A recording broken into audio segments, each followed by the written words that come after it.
నమస్తే, welcome to KR TV. నేను మీ సింహాద్రి. ప్రస్తుతం మనతోని తెలంగాణ ఉద్యమకారుడు, తెలంగాణ సంపత్. ఆ పేరులోనే తెలంగాణ ఉంటది. పేరు చెప్తేనే అందరికి అర్థమైపోతది. మనతో ఉన్నాడు. మరి వెల్కమ్ చేద్దాం. రాజకీయాల్లోకి అరంగేట్రం చేసిండు పూర్తిగా. మరి ఒక ఫక్తు రాజకీయ నాయకుడు అయిపోయిండు. మరి కారణాలు ఏంది, బీజేపీ పార్టీలోనే ఉండడానికి కారణాలు ఏంది అన్ని కూడా సంపత్ అనేది తెలుసుకున్నాం. నమస్తే సంపత్. సంగతి బాగున్నా. ఏంది అసలు బీజేపీలో చేరిను, అవుట్ అండ్ అవుట్ పాలిటిక్స్ చేస్తున్నావు, ఎందుకు బీజేపీ అంటే ఏం చెప్తావు? అంటే తెలంగాణ రాష్ట్రంలో అనేక సమస్యల కోసం కొట్లాడే పార్టీ భారతీయ జనతా పార్టీ మాత్రమే. ఎందుకంటే చూస్తున్నాం మిగతా పార్టీలు కొట్లాడే అంటావా? అవునన్నా, 60 ఏళ్ల దాకా కాంగ్రెస్ పార్టీ పరిపాలించింది, 10 ఏళ్ల దాకా బీఆర్ఎస్ పార్టీ పరిపాలించింది. కానీ ఆ రోజైనా ఈ రోజైనా కొట్లాడుతున్న పార్టీ భారతీయ జనతా పార్టీ. కాబట్టి ఆ రోజులో ఈటల రాజేందర్ గారికి అన్యాయం జరిగినప్పుడు, ఒక ఉద్యమకారుడిగా వారికి అన్యాయం జరిగినప్పుడు నేను వారితో పాటు ప్రయాణం చేయను. అంటే ఇప్పుడు కేవలం రాజేందర్ అన్న బీజేపీలోకి పోయింది కనుక నువ్వు కూడా బీజేపీలోకి పోయినా అంటున్నావు, అంతేనా? అంటే ఓన్లీ రీజన్ అదేనా, ఇంకేదైనా? ఆ రోజులో కూడా నాలంటోని మీద నాకు బాలలకుల కమిషన్ చైర్మన్ ఇచ్చినట్టు ఇచ్చి టీవీలలో స్కోలింగ్ వేసి కోర్టులో కేసు వేయించి ఆ పదవి రాకుండా చేసి. ఎవరు చేసిరు? అది బీఆర్ఎస్ పార్టీలో ఉన్న పెద్ద మనిషి. పెద్ద మనిషికి ఎమ్మెల్యేలకు సుప్రీం అప్పచెప్పడం వల్లనే, ఎమ్మెల్యేలకు ఆ రోజు నియోజకవర్గం ఎమ్మెల్యేలకు సుప్రీం అప్పచెప్పడం వల్లనే బీఆర్ఎస్ పార్టీకి ఉద్యమకారులు దూరమైనారు. అంటే ఇప్పుడు ఆ రోజుల్లోనే ఇట్లా నీకు బాలల హక్కుల కమిషన్ చైర్మన్ రాకుండానే ఉద్దేశపూర్వకంగా చేసినట్టు కదా. అంటే ఇప్పుడు నీ మీద అంత కక్ష కట్టాల్సిన అవసరం ఏముంటుంది వాళ్ళకు? అంటే అన్న, నాకు కాలు మొక్కే అలవాటు లేదు, బాంచన్ బతుకులు చేసే అలవాటు లేదు. నేను నీతిని చేతుకుంటా, ఒక దగ్గర చేయి చాపా, ప్రశ్నిస్తా. నా ఉద్యమకారుడు అన్యాయం జరుగుతుందంటే వాని కోసం కొట్లాడతా. బోయినపల్లిలో మీటింగ్ అయింది, మల్లారెడ్డి గారు పెట్టిన మీటింగ్. ఆ మీటింగ్ లోని మల్లారెడ్డి గారిని అన్న, నువ్వెవరు పోయి నాకు చెప్పడానికి, నీకంటే సీనియర్ బీఆర్ఎస్ పార్టీ. ఆ రోజు నువ్వు నిన్నొచ్చినావు, కానీ నేను జెండాలో గులాబీ జెండాను పట్టుకొని రాష్ట్రం అంతా తిరిగిన ఒక ఉద్యమ యోధుడు నేను అని ఆ రోజు ప్రశ్నించిన. నేను ఏమడిగినా, ఉద్యమకారులకు ఒక హెల్త్ కార్డు ఇయ్యి, ఉద్యమకారులకు తెలంగాణ కోసం కొట్లాడిన బిడ్డకు ఒక డబుల్ బెడ్రూమ్ ఇయ్యి, తెలంగాణ కోసం కొట్లాడిన బిడ్డకు ఇలా ఉచితంగా వైద్యం అందించినట్టు ఒక హెల్త్ కార్డు ఇవ్వమని అడిగిన. పదవులు అడిగిన. కనీసం మీరు ఇవి పైన ఆత్మగౌరవానికి, ఇలా కనీసం వాళ్ళ ఆత్మగౌరవం చంపుకునేందుకు ఆ పనులు చేయకండి, ఆత్మగౌరవం నిలుపుకునేందుకు. ఇప్పుడు తిరగబడ్డానికి ఇట్లా చేసిర్రు అని అంటావా? కేసులు తిరగబడ్డానికి టిఆర్ఎస్ పార్టీలో ఉన్నప్పుడే నా మీద 9 సెక్షన్ల కేసులు పెట్టి నా మీద దాడులు చేపించే ప్రయత్నం చేసి, ఎవరన్నా సొంత ఒక్క ఇంటోడైనా శత్రువునైనా కాపాడుకునే ప్రయత్నం చేస్తారు. కానీ బీఆర్ఎస్ పార్టీలో కేసీఆర్ గారికి తెలియదు ఈ అన్ని విషయాలు. కానీ ఎమ్మెల్యేలు ఆయన దృష్టికి తీసుకుపోయే ప్రయత్నం చేసినావు మరి? అంటే పోయినాయా? మరి పోయినాయి. కేటీఆర్ గారికి తెలుసు, కేసీఆర్ గారికి తెలుసు, అన్ని పోయినాయి. మరి అప్పుడు కూడా నీకు అండగా నిలబడలేదా వాళ్ళు? మరి నిలబడ్డారు, అందరు నిలబడ్డారు. మరి ఉండకపోయినా కొంచెం ఓపిక బట్టి ఉంటే అయిపోతుంది. అంటే అన్న, నీ ఛాయ్ దాయి సిగరెట్ దాయి 5 రూపాయలు నేను 5 రూపాయలు ఇస్తే వాళ్ళు పెద్ద పెద్ద స్థానంలో ఉన్నారు. అంటే వాళ్ళకి అప్పుడు ఛాయ్ సిగరెట్ కి డబ్బులు ఇచ్చినావా ఆ రోజులో? ఎమ్మెల్యేలకు. వాళ్ళు ఎమ్మెల్యేలు అయినా, అప్పుడు ఎమ్మెల్యేలు కాదు. అప్పుడు కాదు, తెలంగాణ ఉద్యమం సమయంలో. నాలాంటి ముచ్చట యూనివర్సిటీ పోయి అడుగు చెప్తుంది, నరసింహ ఛాయ్ డబ్బా చెప్తుంది, ఉస్మాన్ యూనివర్సిటీ పోయి చెప్పు, అడుగు చెప్తారు వాళ్ళు. మరి నువ్వు ఛాయ్ పైసలు, నువ్వు సిగరెట్ పైసలు ఇస్తే ఎమ్మెల్యేలు అయ్యిండ్రు కదా. మరి వాళ్ళకు డబ్బులు ఇచ్చిన నువ్వు మరి ఇంకే స్థాయిలో ఉండాలి. మరి ఎందుకు కనీసం కార్పొరేటర్ కూడా కాలేదు? అదే కదా, ఆ కక్షతోనే కదా బయటకు వచ్చింది. నాకు నాలంటి కాపాడుకోవాలి కదా, నాకా డబ్బులు లేవు, నాకా ఆస్తులు. సరే, మరి నీకు ఇవేవీ లేవు, నువ్వు వాటిని కాదనుకుని అవమానాలు భరించలేక ఇందులోకి వచ్చినావు. మరి ఇప్పుడు ఈ బీజేపీ పార్టీలో న్యాయం జరుగుతుందని గ్యారంటీ ఏంది? ఖచ్చితంగా న్యాయం జరుగుతుంది. అది ఎట్లా, ఏంది నమ్మకం? పార్లమెంట్ సభ్యులు ఈటల రాజేందర్ గారిని నమ్ముకొని వచ్చినాం, ఖచ్చితంగా న్యాయం జరుగుతుంది. ఒక చిన్న సమస్య ఉంది సంపత్ ఇక్కడ. ఇప్పుడు ఈటల రాజేందర్ గారిని నమ్ముకొని పోయిన పార్టీలోకి, కానీ ఇప్పుడు ఈటల రాజేందర్ గారికి అక్కడ గ్యారంటీ లేదు కదా. మరి అక్కడ గ్యారంటీ లేదు, ఆయనకి అనుకున్న గౌరవం దక్కట్లేదు అన్న వార్తలు వినిపిస్తున్నాయి. ఎందుకు దక్కడం లేదు? ఉన్నదా? మరొక మల్కాజ్గిరి పార్లమెంటు సభ్యులు, వారు భారతీయ జనతా పార్టీ జాతీయ కార్యవర్గ సభ్యులు, భారతీయ జనతా పార్టీ. బీజేపీలో గ్రూప్ రాజకీయాలు ఎక్కువ కదా, మరి ఈ గ్రూపులల్లా తెలంగాణ సంపద నెగులుతాడా? గ్రూప్ రాజకీయాలు చేసుకోకపోతే వాళ్ళ కర్మ వాళ్ళకు ఉంటది. ఎందుకంటే మొన్న గ్రూప్ రాజకీయాలు అనుకోవడం వల్లనే భారతీయ జనతా పార్టీ అధికారం దగ్గర వచ్చి వెనకడిగేసింది. కేవలం గ్రూప్ రాజకీయాలు అంటే ఒప్పుకుంటారు, గ్రూప్ రాజకీయాలు ఉన్నాయి. ఈ గ్రూప్ రాజకీయాలు అనేవి ఒక భారతీయ జనతా పార్టీలో ఉండే అన్ని పార్టీలలో ఉంటాయి. దీనికంటే డబల్ ఉంటాయి కాంగ్రెస్ పార్టీలో. కానీ రాజ్యాధికారం సాధించడం కోసం, ఈ రాజ్యం మీద జెండా ఎగరేయడం కోసం అందరూ ఒక దాటిపైకి వస్తారని కూడా ఆశిస్తున్నారు. వస్తారా? ఇప్పుడు సరే, మరి బీజేపీని నమ్ముకొని పోయినావు, ఈటల రాజేందర్ గారితో అడుగులు వేసుకుంటూ పోయినావు. మరి నీ రాజకీయ ప్రస్థానం ఏంది? నా రాజకీయ ప్రస్థానం ఒకటి, నా జెండా, నా ఎజెండా జిహెచ్ఎంసీ ఎన్నికలలో పోటీ చేయడమే నా ఎజెండా. నా కర్తవ్యం చిలకనగర్ ప్రజల కళ్ళల్లో ఆనందం చూడడం కోసం, వారి కష్టాలను తెలుసుకోవడం కోసం, వారి బాధలు తెలుసుకోవడం కోసం, చిలకనగర్ ప్రజల ఆత్మగౌరవానికి ఒక నిలువెత్తు పోరాటం చేయడమే నా లక్ష్యం తప్ప అంతకంటే ఏ కర్తవ్యం కాదు. పుట్టి పెరిగిందంతా అక్కడే. సో అక్కడ చేద్దాము రాజకీయంగా వాళ్ళకి ఏమైనా తెలంగాణ ఉద్యమంలో ఇంత కొట్లాడినా నా దగ్గర డబ్బులు ఉండకపోవచ్చు, నా దగ్గర ఆస్తులు ఉండకపోవచ్చు, కానీ నా మీద పెట్టిన తెలంగాణ ఉద్యమంలో గాని ఈ మధ్యలో పెట్టిన అక్రమ కేసులే నాకు ఆస్తులు. నా మీద పడ్డ ప్రతి లాఠీ దెబ్బ నాకు ఒక డబ్బుల రూపంగా ఉన్నాయి. నన్ను కొట్టిన లాఠీ దెబ్బలే డబ్బులు. నాకు అందరి లెక్క బంగ్లాలు లేవు, అందరి లెక్క వేల కోట్లు లేవు, అందరి లెక్క ఆస్తులు లేవు. నువ్వు ఎక్కడ నా మీద ఎంక్వైరీ చేసుకున్నా ఇక్కడ సంపద అనేటువంటి ఏమి లేదు. నా ఊర్లే ఇల్లారు జాగా గిద్దద్దు ఉంటది. ఎందుకు రాజేంద్ర డబ్బులు ఏమి ఇస్తలేడా అన్న? నేను డబ్బులకు అంటే సరే నీకు ఆశ లేకున్నా సరే మరి నమ్ముకొని తిరుగుతున్నావు కదా, మరేం ఆర్థికంగా సాయం ఏమి అయితలేరా? తెలంగాణ ప్రజలు అండగా నిలబడాలి, తెలంగాణ ప్రజానికం అంతా అండగా నిలబడాలి. అవుతుందంటావా సంపద? డబ్బులు లేకుండా రాజకీయం చేయడం అవుతుందంటావా? ఎందుకు కాదన్నా, ఎందుకు ప్రయత్నం చేయదు?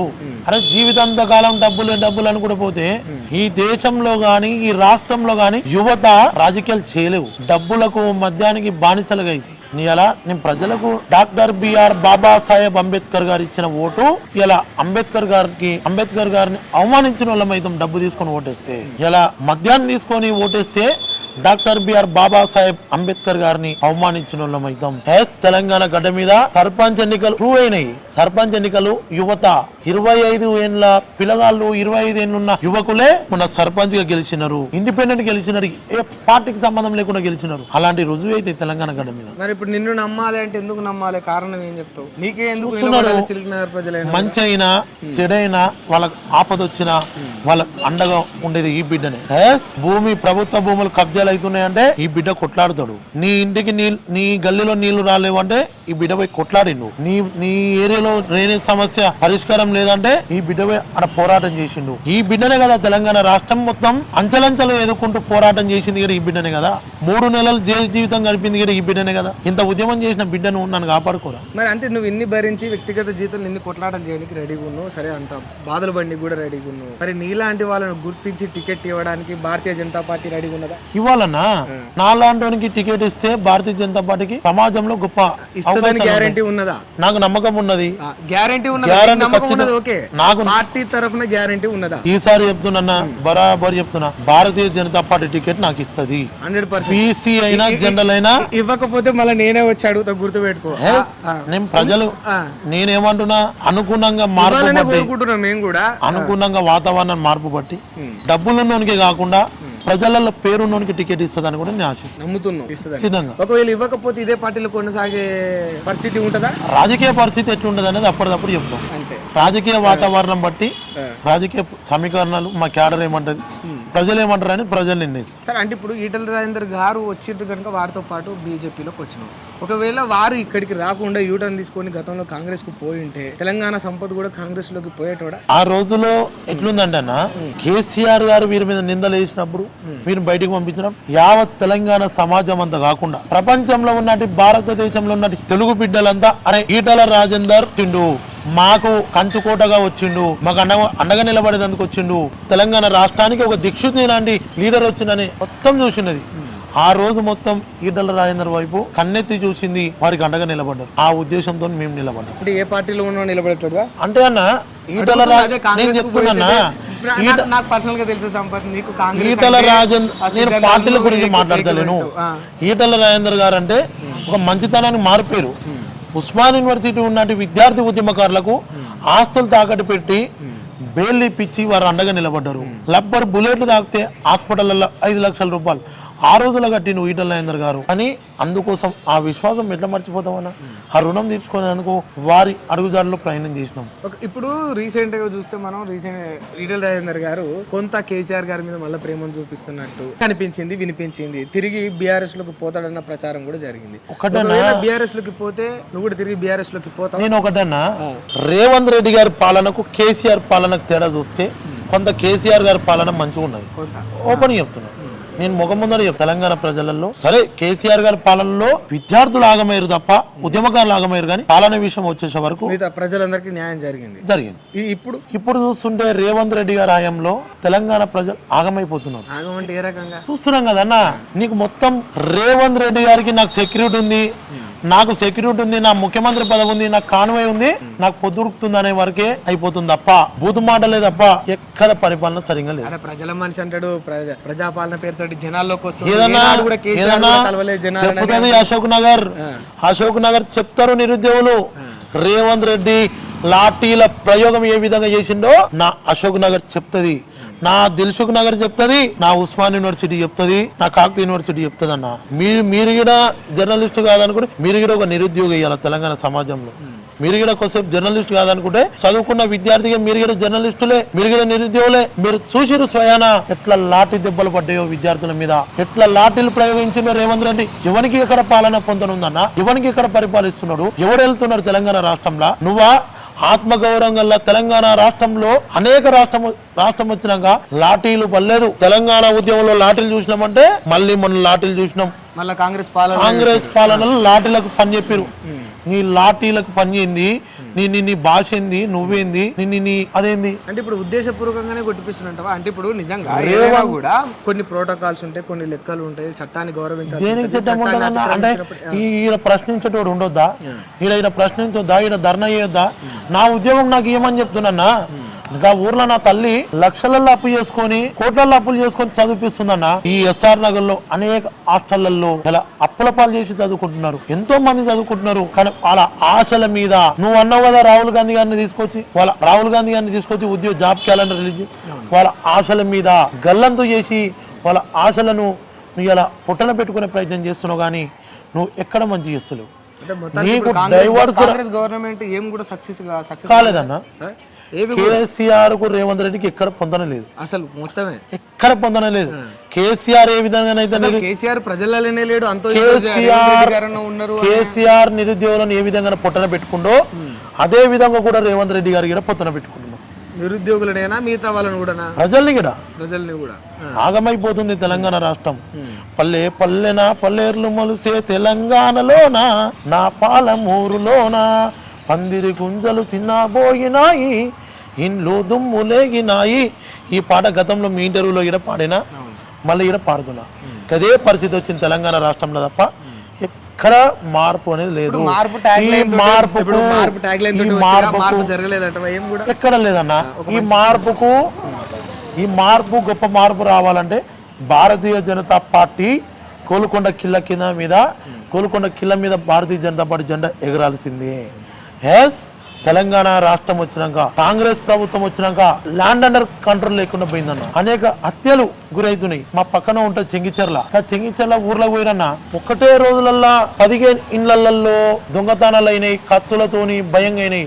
డ్రగ్స్ పెరిగిపోయిందన్న తెలంగాణలో, డ్రగ్స్ పెరిగిపోయింది. ఇలా నా విద్యార్థులు దీని అందరి కారణం కూడా రేవంత్ రెడ్డి గారి కారణం అన్న.